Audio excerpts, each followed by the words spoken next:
Welcome to my show. I'm a guest here. Her name is Jen Mitchell Love. Mrs. Jen, how are you doing, ma?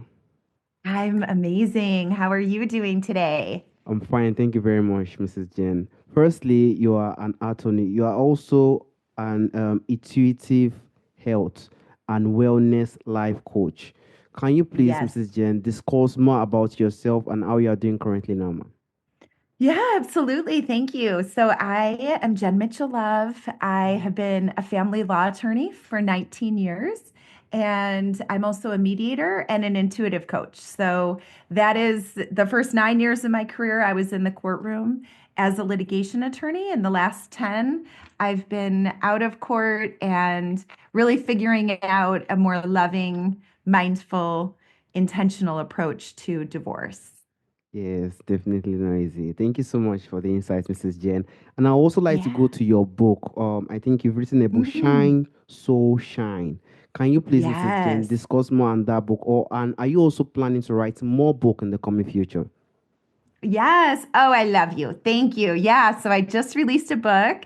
It's called Shine, Soul Shine, and it's 30 days of healing and self-discovery through divorce. So it's a really easy tool that people can use when they're going through a divorce, before they're going through a divorce, after, anytime, if they're still hurting from that space, and it gives them 30 things that they can focus on to feel better. And I absolutely am already working on my next book, and I'm really excited to share this book with the world because it's a totally different approach to divorce that has been gifted and presented to me by my guides, and it's really exciting. Exactly, So yeah, exactly. that should be out in the next 6 months. We'll definitely be expecting that. It's definitely not a easy thing. Divorce is one of the most I will not even say, but it's really, really hard. It's definitely difficult when someone asks, on the wedding day, it's always the happiest, one of the happiest day of one's life, and one will have to realize that they have to go their separate ways. It's one of the most, difficult time in one's life. I would like to ask Mrs. Jane, people feel like divorce is a sign of failure. They didn't Mm. really, probably they didn't, some believe that they didn't offer, they didn't do what they meant to do, they believe that they just fail to, have a successful marriage. So how do you think someone can shift their mindset from seeing divorce as a failure Mm. to seeing it as an opportunity to also, discover themselves in, some areas in life, Mrs. Jen? Yeah. Oh, that's such a beautiful question. Because that is exactly the shift that is happening right now. That's exactly what my next book is about, is recognizing, I think those feelings of failure and shame. I think, and then the thoughts that divorce must be difficult, it must be a fight, your children must be affected, you must hate your spouse.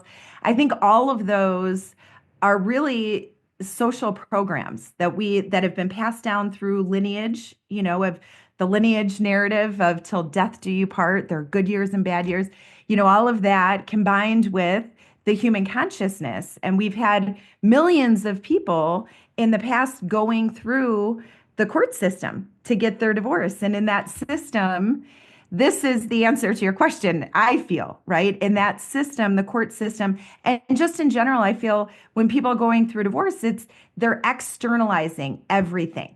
He did this. She said this. This happened to me. It's all external, external, external. And it's also all past focused. They're focusing on things that have already happened.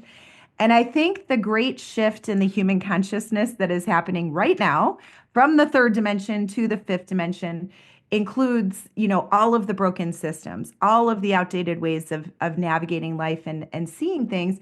And I think the shift to help people release those thoughts of failure, release the feelings of shame, release, the feelings of I'm a bad person, I didn't try hard enough, I didn't do it right, release all of that is to shift it to themselves and really start asking themselves and recognizing that marriage is a very strong contract. And of course, it's a legal contract because That's what brings people to me. That's how I connect with people because I'm an attorney. I help them get a divorce. But the bigger contract that I'm going to be writing about in this book, and I've started to talk about, is the soul contract. The soul contract of marriage, which means that those two people in that container of marriage, they are the only people who can reflect to one another the different reflections that the other person's soul needs to heal or came into this lifetime to heal. So I feel when we make that shift from external, he did this, she said this happened, all the gossip, all the low vibrational stuff, and completely out of our control because we're not in control of what anyone else does. And we can make that shift to self and start asking, okay, what am I seeing from this person?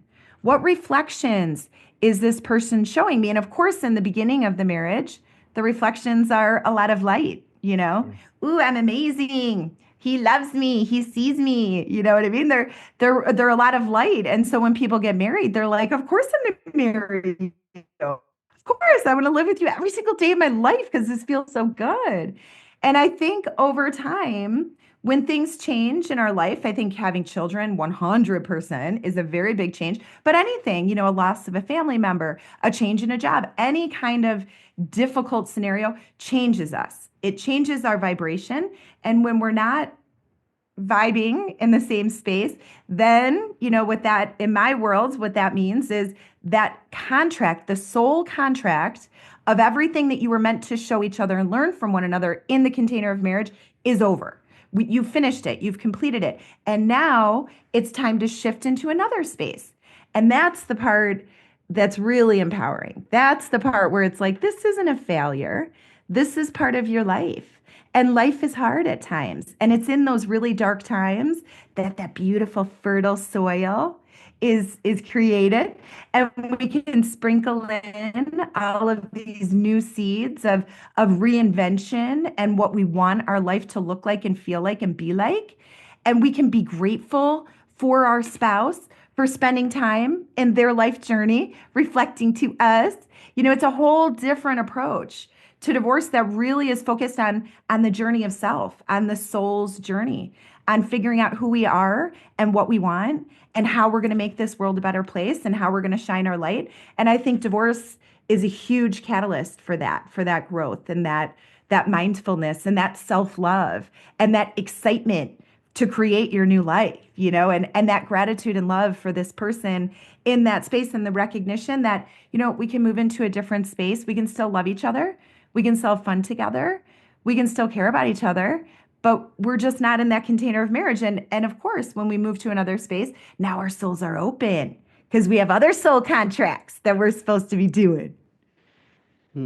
I think you made me understand that this thing deals with soul, it deals with energy, it deals with that Yes. vibration. Because if that vibration is there, the Yes. connection continues. But when that vibration just something happens, maybe it just close or the vibration just reduce, then the situation comes to a point whereby the connection, everything will now change and things like that. So it Mm. doesn't mean it's a failure. It's just like probably you need another sense of vibration, probably somewhere probably a space to also regain some vibration to also reconnect. That's really, really powerful. Thank you so much, Mrs. Jen. Ah, it's And so exciting. I would like to also dive to the point of, you know, future. When someone have generate this energy, trying to generate this energy, trying to make this Mm. person understand we are still friends, we could still care about each other, we could still Mm. see, the light and every stuff like that.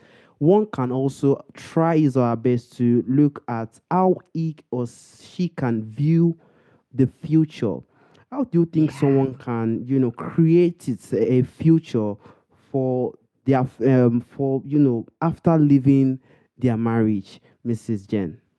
Yeah. Oh, and I love that question too, because that's such a big part of the reinvention process is really getting clear on what you want your life to look like and feel like. And I think, from going through divorce myself, from guiding over 500 couples, it's really hard. It's really dark and it's really sad and it can be really overwhelming.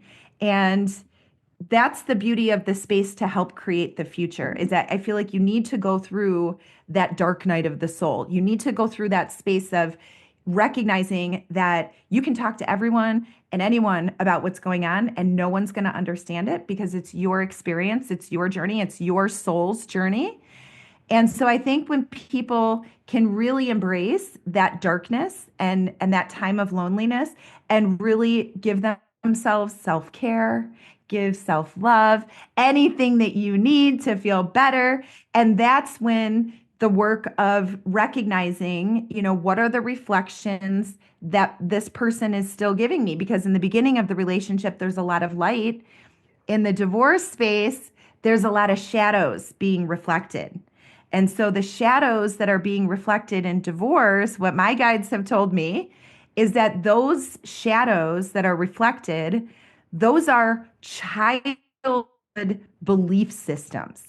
Those are coming from the lineage, childhood belief systems, not just about marriage, not just about divorce, but about love, about what you are worthy of receiving, about the type of life that you are capable of living. And these are beliefs that are just from birth until 7 to 9 years old. We're in the theta brainwave state. We're just absorbing everything. And we're children, and so we take on our parents' narratives. We take on our parents' beliefs and our grandparents and our lineage. And then we use those beliefs without even recognizing it. Everything that's coming in, experience, conversation, information, is fueled through those beliefs. And now we're creating a reality that makes sense to us based on the beliefs. So when people are doing that in this really dark space, as opposed to, the most people going through a divorce are in this dark space and they're external fighting, talking about all the bad things, and people aren't using it as the gift that it is, because that is the key to creating the future that you desire, is to really, really take in these reflections that are really hard to take in because they're very triggering and you don't like this person the way before. That's beautiful because that person is reflecting. And then you start thinking, where did I feel that? How is this making me feel first with the reflection? What the person is saying. It's not what the person is saying and doing. That doesn't matter. What matters is, how is it making you feel? And then asking yourself, have I felt this way in this relationship before? And then reflect on that, right? And all of this is in that cocoon, in the darkness, it's in the loneliness. It's meant to be a time of cocooning of self, of taking care of self, of reflecting, of processing. So then we ask, okay, did you see it in this relationship before? Well, what about other relationships? Have you seen it in other relationships? Have you felt it in other relationships? And then the final question, which is the key to creating your future, is, did you feel this as a child? And 100% across the board, the answer to that question is yes. Yes, you felt that as a child because you are just replicating that feeling over and over and over again. And that is the key to creating the future that you desire, is really embracing this is a gift. Yes, it is hard. Yes, it is hard, but growth happens in the dark. That's where, in the mother's womb, it's dark in there. That's where babies grow. The seed under the ground, it's dark there. Growth happens in the dark. If we can shift the way we're looking at difficult times and recognize, yes, this is a difficult time. This isn't necessarily enjoyable, being a difficult time, but I can take really good care of myself and I can cocoon and I can learn everything that I'm meant to learn from this. And I can release the beliefs that do not serve me, that I adopted as a child, that came from my lineage. I can release them and I can heal them and I can replace them with new beliefs that are in alignment with my future. I deserve unconditional love. I am worthy of abundance. I am deserving of living the life that I desire. And really thinking about, what does that mean for you? Because every person is different. What does that mean for you? And then when we heal that, we're healing 7 generations before. So all of our ancestors are like, yes, do it. Because they know, they can see now the beliefs and how they played out. And we're healing that. So we're healing 7 generations before us and 7 generations after us.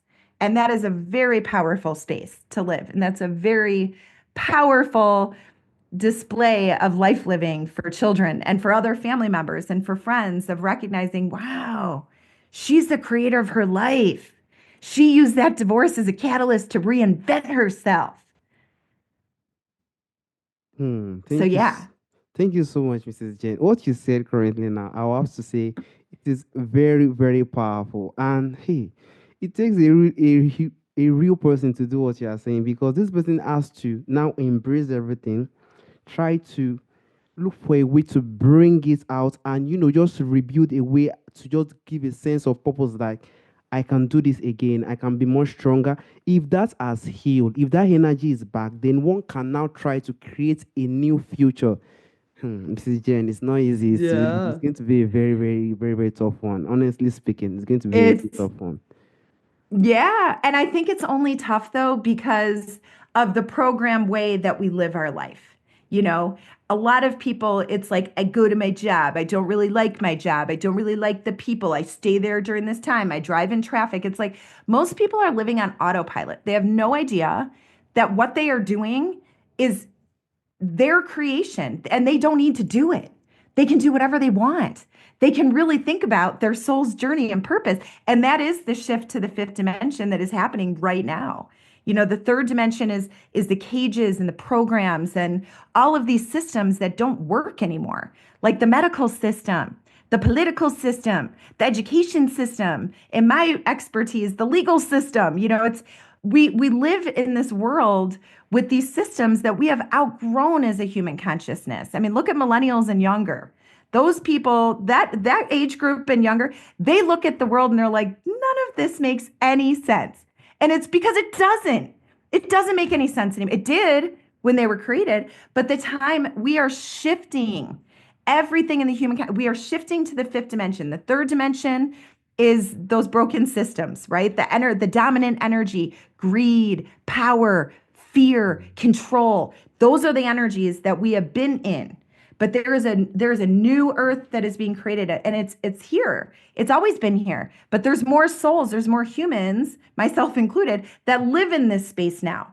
And the fifth dimension, those dominant energies are love and empowerment and growth and authenticity and living as a sovereign being, like and connection to self, connection to others, connection to this earth. I mean, and that is what's happening. And that's the shift in divorce that, I mean, in the last 2 months, the messages that I've received, and I've been doing this work for 10 years. I have been on this journey of figuring this out. How can we divorce better? How can we do it with love? How can we empower children and empower people as opposed to destroying them, and making them scared and broken and sick? And I've always been divorced with love, and it's out of the box for sure. It's out of the typical.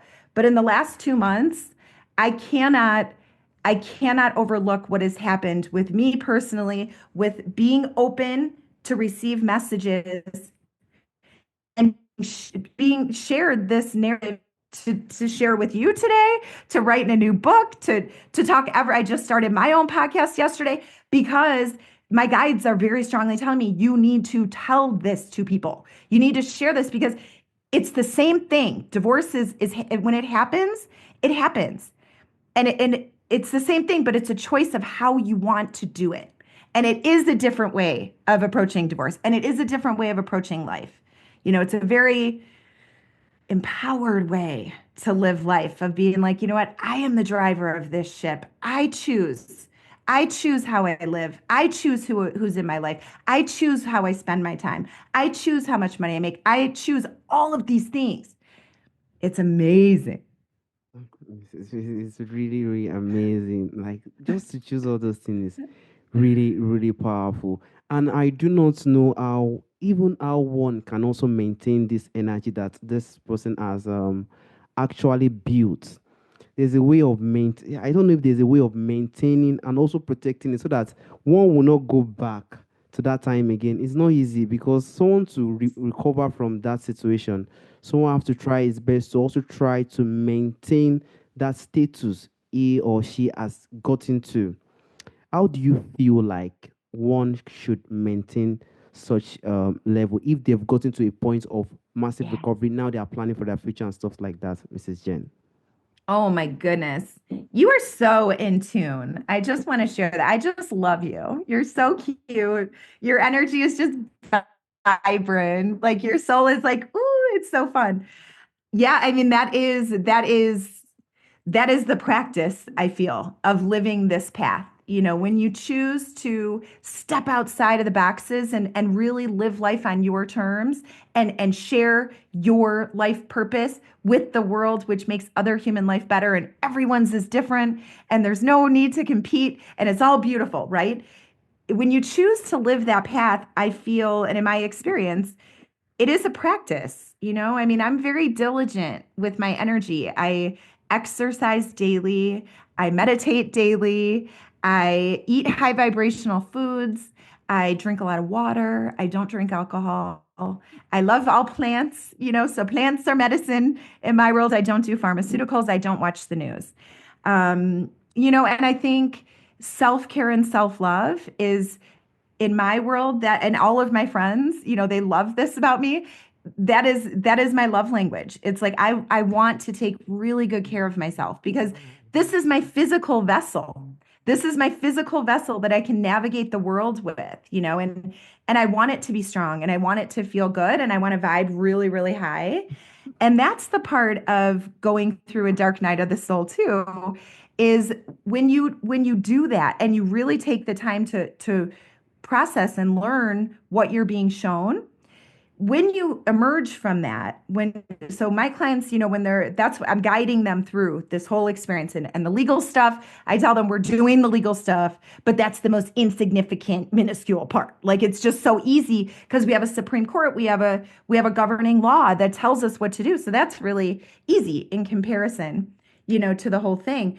But when I guide my clients through this journey, they do emerge stronger. They know themselves a lot better, and they know how to protect their energy. Like, every day for myself, and I have 3 children, I put a bubble of protection around us individually, and I just set the intention that we are surrounded by love and expansiveness, and we are protected from any negative energy.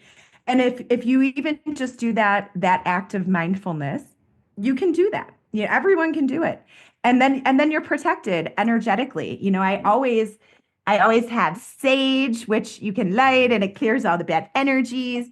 And then I always have my crystals around that I'm holding on to while I'm doing podcasts or working. And I have a gratitude candle lit. You know what I mean? It's a practice, but it feels really good. I think it feels really good to take care of yourself. And that's the way. It's all energy. Like you said in the beginning of our time together, it's all energy. We are energetic beings living in an energetic universe, and thoughts have energy, feelings have energy. And when we can start being mindful, there's a really great book called Ask and It Is Given by Esther and Jerry Hicks. And I read that book every January, every new year, I reread the book. And they have 22 energy, an energy vibrational scale. And at the highest vibrations, it's freedom, bliss, love, joy, appreciation, gratitude, abundance, all of those. It works to be in that energy world. Well, now we're open to create. That's what humans are here to do. We're here to create. When we're in the lower depression, anger, fear, frustration, even saying them, it's like, oh, I feel so low. When we're in those spaces, we're mock. We can't do anything. We follow the programs. We use all the broken systems. We live lives where we're playing parts, where we don't really want to be in this marriage, in this relationship. We don't want to be working here, but our programs tell us this is what we have to do. That's what you have to do. It's like, yeah, the whole shift is, I feel, is from within. It's really loving yourself. It's being open to the messages. It's being open to magic. That's my new biggest intention, is to help people be open to magic because it's so fun. It's so fun when you see it, anytime I see a number, 11, 11, 12, 12, I'm like, oh my gosh, I'm so excited. I take a screenshot. I'm like, whatever I'm doing, my angels, my guides, my masters, my ancestors, they're telling me, keep doing it. You're on the right path. And it's amazing when you can shift to that space because then you don't feel so lonely. I think a lot of people feel very isolated and lonely in this world, but we're never alone. We always have our angels, masters, guides, ancestors. My dad just passed away last March, and it has been the most extraordinary, profound experience in my life. And of course, I miss him. I miss him so much. I wish I could hug him and talk to him. But now when I talk to him, which is daily, all the time, I know that I have him moving things out of my life and bringing things into my life like you today, bringing things in, moving things out. They are always here with us. We just can't, it's just different, but you can still feel them. So I think that shift too, people recognizing you're never alone. And we live in a magical universe that is meant to be joyful. We're meant to enjoy this time because it's amazing here. We have so many good foods, so many fun things to do. We can connect with people, we can fall in love, we can have our heart broken. I mean, there's so many things we can do that are just amazing. Exactly. I can even agree with you, more than agree with you, because it's just this life is just like a force. I will not even say like a force. Probably it's just someone I just have to decide if it's the good one or the negative energy. Just have to one has to just try is our best to put on the good energy, and putting on the good energy is not easy because it comes from within. It comes from oneself before one can get that good one. Is either if one wants to get the negative one where you just do live life stuff like that. One is not even happy. Someone, but if someone really wants to have that real happiness, it's definitely not an easy one. And I can even definitely say it, Mrs. Jen, you're a really, really strong woman. You're really, really strong. I can see it. The energy is there. That means you've really, really improved in many ways, which is really, really nice. And there's a normal question I used to ask during the end of the show, Mrs. Jen. Yeah. From our forefathers, from our forefathers who have passed on during the historic time, there are a lot of things, which exist during our forefathers' time. Many of it are missing today. If there is anyone or anything you would like to bring back to our time today, what do you think that thing would be, Mrs. Jen? Wow, that's a great question. I mean, I was a philosophy major in undergrad, and I feel like just the simplicity of life and really giving yourself the ability. I feel like back then people there wasn't technology, there wasn't all these distractions. I feel like nowadays there's so many distractions that people, they don't focus on themselves. They don't focus on how healing it is to go outside and feel the wind and the sun and see the furry animals that are so cute and just like feel the plants. And I'm always hugging trees because they are givers of energy in the totem. But yeah, I feel like that I do feel like, the shift that referenced from the third to the fifth, that is what we're going back to. It's a stronger connection to this beautiful Mother Gaia earth that we live upon. And it's a recognition that we are merely inhabitants here. She does not need to keep us here. She can easily just be like, they're causing all these problems, and she'll heal. She's a living organism. So I think that's what I'm focused most on too is reconnecting to self, reconnecting to earth, reconnecting to others, removing the technology, recognizing the distractions, and just living more simply and more joyfully and more lovingly. That's my intention and focus moving forward. Yes, like I just feel like, Mrs. Jen, I just feel like this world is like a code. If someone can get that code, one will not have issues in life. If you can just get it, forget about it. Honestly speaking, thank you so much for your time, for the opportunity, for everything you've done today, and the information you've given. Thank you Oh, so much, Mrs. Jen. I love you. Thank you. You're just gorgeous. Your soul, and your smile and your eyes, it radiates joy. So thank you for doing what you're doing and for connecting people and sharing information with people, and yeah, just spreading magic and love. So thank you for what you're doing. And thank you for having me today. It was amazing. Bye bye. Bye, love. Mwah. Bye.